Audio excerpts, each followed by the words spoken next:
just saw there, the original group of children that were at the Princess Diana School. Because what it was that Patrick and Jazik did, they were actually funding providing funds for a school whereby all of those children, you used to see these children walking up and down the place, and they come to you and they sell you peanut, and they sell you like a fruit and all that thing. And when you say, oh, you know, this and that, you come here every day and you're buying things for me. Because yeah, but if you don't buy this for me, I don't go to school. They actually work to go to school. The children out here, they skip school because they, you know, as far as they're concerned, it's free. No, it's not free. We do pay, but you don't actually see it coming from your pocket at the time. You just take it out of your salary before you even see it, so you don't actually know. But those children have to come with their money every day and make sure they pay down. And that is what they do. They don't take money and buy a PlayStation and buy football boot or buy trainers or buy board chain and all that. They pay for their own education. That's how zealous they are about the gift of education.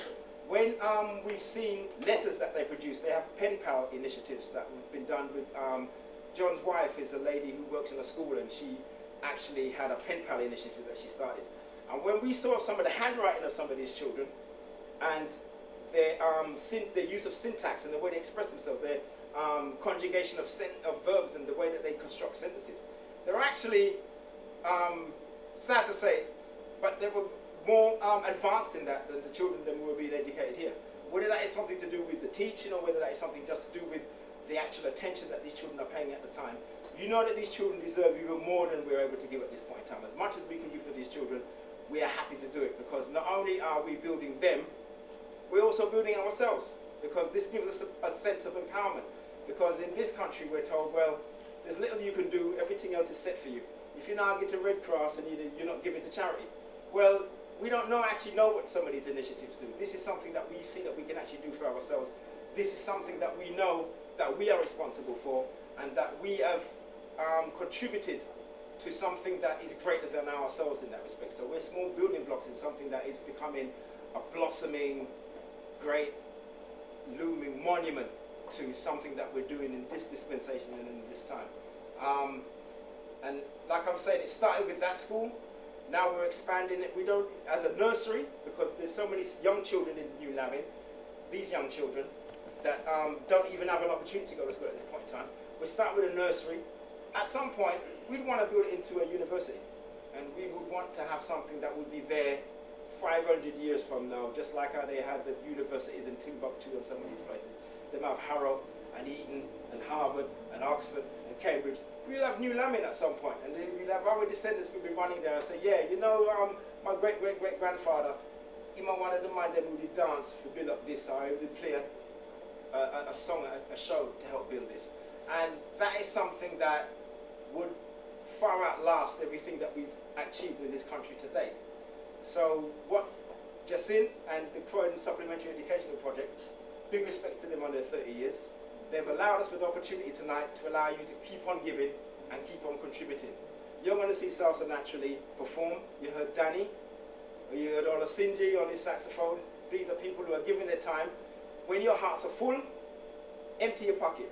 What we want is for you to continue paying, continue giving. We have DVD, we have all kind of things you can buy that you could basically, you get something for it. Even some of the pictures. When our brethren Mark, very talented photographer, all these photos that you see here were taken by Mark. He's on his way. He's on his way, yeah, but in the reach yet. But if you see yourself in one of these portraits, and look how gorgeous they are. If you see yourself in one of these portraits, you want a monument, you want some kind of souvenir, Mark have them. He can put them on a mouse mat, he can put it on a mug, he can put it on a t-shirt, he can ask you for some money, and you can make your order, and this is how you can continue contributing to this endeavour that we have right now. Because some of the pictures, I don't know, they probably come anyway, but you see where the school is at the moment. It's a structure which hasn't actually been plastered. It needs doors, it needs windows. A couple of other things, we want to put up a sign and all that thing. We're going to have to continue fundraising for that. It's not that we're just coming back and asking you for money again, but like I say, you start these things and you think to yourself, it's going to cost 15,000. It actually costs 25,000. You need to keep on asking for more money. So as much as we are the beggy people, we don't want to impose on you, but we're asking you dig deep again, because this is something whereby when I come back next time, you're going to see this big gleam in something, and you go, say, boy, someone wouldn't mind live. And this is what we have contributed with our generosity, as hard as things are for us all right now. I know that we are going to continue building this structure to the point whereby we have something that we can say, if we never did anything else in our lives, we at least did this. So thanks for your time. Hope you enjoy the evening and dig deep. Thank you.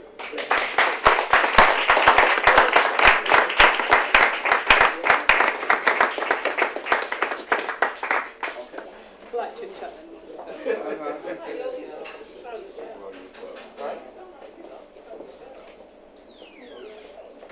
Salsa Naturally actually performed 3 times at the festival, 3 times at the festival in the Gambia. At the school as well. At the school as well. Yes. As you can see, they're in the Gambian colours. Did you notice that? It's the Gambian colours.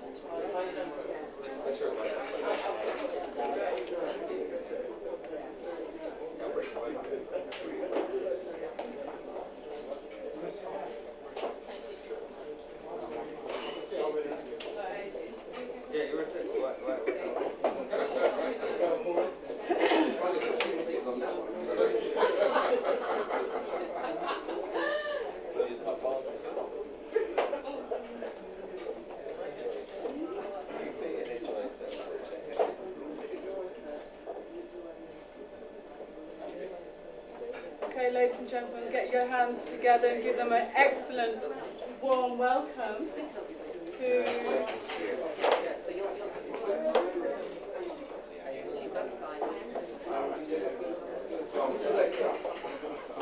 Salsa Naturally. Give them a big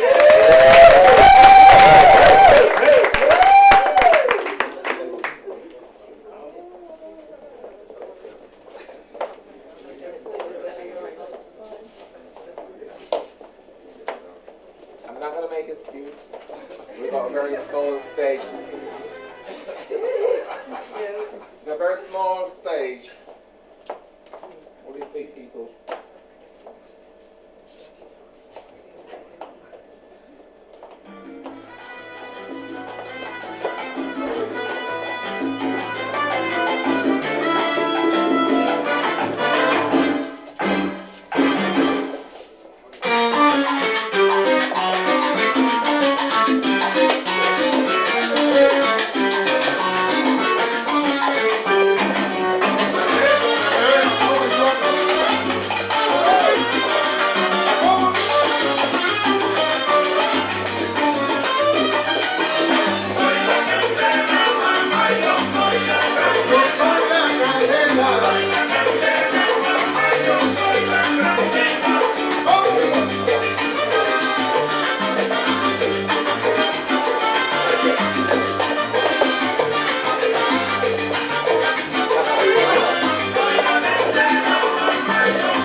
going to give you details of their practice dates.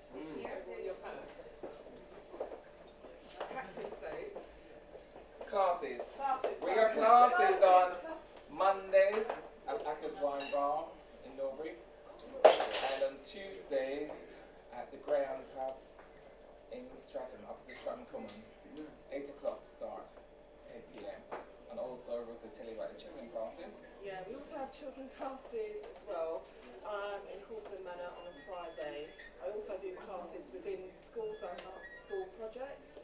We've also been working with CSEP recently with the children on a Saturday afternoon, doing classes with them, preparing them for a competition that's coming up in May in Eastbourne. So we hope that people will come and try and support them in this competition in Eastbourne. We're working really, really hard with them.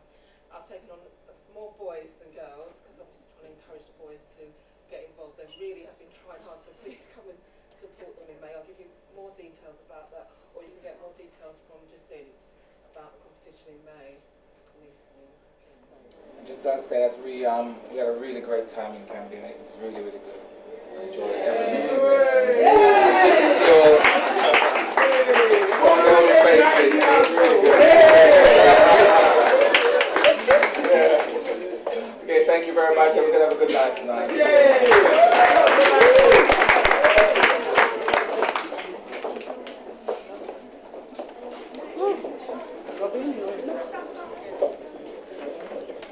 Right, Robin.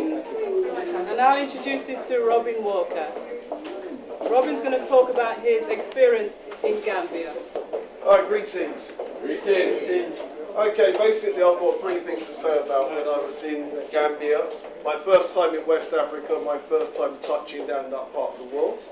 Really good experience. The food was happening, the weather was happening, the company was happening. The company in particular, yeah? Very, very good crowd, yeah?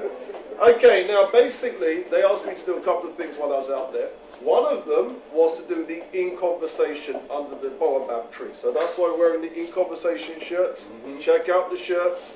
Designer at the back, just in the baobab tree. Now what this symbolizes, the tree itself symbolizes a lot. And in some parts of Africa, where you've got Islam in some parts, you've got African traditionalism, people keeping up the traditional religion.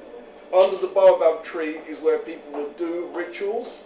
That's one use for it. People would hold meetings. And we held a meeting under the baobab tree. Me and Danny, we did something in conversation under the baobab tree, where we were talking about essentially the differences in perspective between African perspective on one hand and a diasporan perspective, with a view to bringing both sides together so that we're all, if you like, on the same page. Okay, that's the first thing. Second thing, we went to one of the schools, and the schools is being supported financially as far as things like the teaching staff is concerned, as far as the paper, as far as the books, as far as the pens, by people here. You follow me? And what was really, really good was to see what difference people here's money was actually doing in Gambia. The school itself, I'm a school teacher, so the first thing I want to see is what kind of resources. The school itself was, if you like, two separate buildings, right? But basically overlooking the main kind of yard. And you had 3 rooms on one side, 3 on the other side, including a computer room. And it was like, now that was good to see. Now, I mean, when it came to things like the boards and the pen, that was good to see. And basically, it was a kind of seeing the school, meeting with some of the pupils, meeting with the teachers. It was good to see. So in other words, it was good to see that what we were doing was making a difference to what was going on there, and you could see where the money was going. That makes sense? Third thing, Gambia, for those people that don't know, from a historical perspective, it's ancient Ghana. There used to be another empire called medieval Mali, another empire called the Songhai Empire. All of that Gambia was a part of. But just like the representation of history in most parts of Africa, most people, you could be sitting on a bunch of history and don't actually know. You follow me? All right, now you may think, now what's the Sun newspaper got to do with anything? Yes?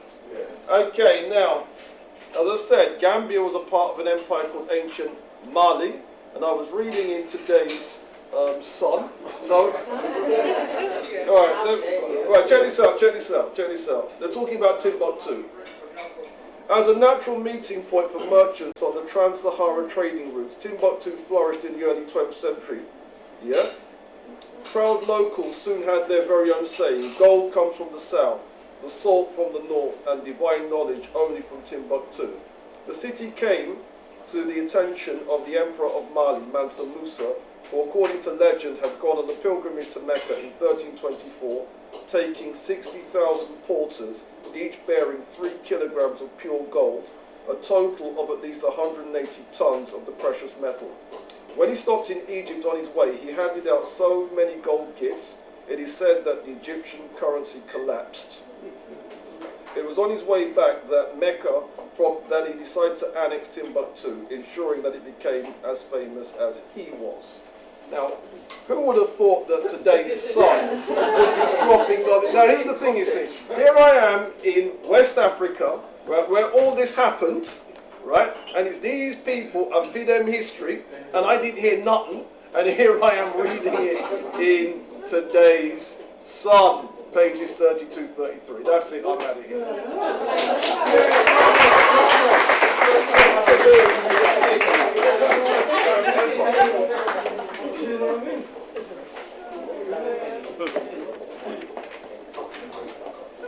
Next up we have Sasha Roden, the project director for the Saturday School.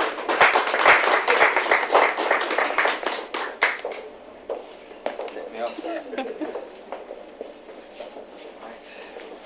Evening, ladies and gentlemen. I hope you've all been fed and watered, and if not, the kitchen is still open, I think. So please, welcome to Doodlebugs and welcome to In Conversation, the first one of 2012. This has been an initiative that's been started at CCP, and I like to see how it's flourished. I think that's the word or the theme that I'd like to pick up on, mainly from what I've seen this evening, but also and trying to pull it back together to see what CCP is about. So I'd like to just congratulate Lucian Blackfathers for the support that they've given to the schools in the Gambia, but also to the support on some of the initiatives we've had recently and working in partnership, real true partnership, including offering some of our children in the summer free drumming lessons and free steel pan lessons. So it's actually not just Gambia that's been benefiting, but our local youth that have been able to meet some of these talented individuals, as you say, who give up their time, and they've also enabled us to drive through some of the projects that we've been doing.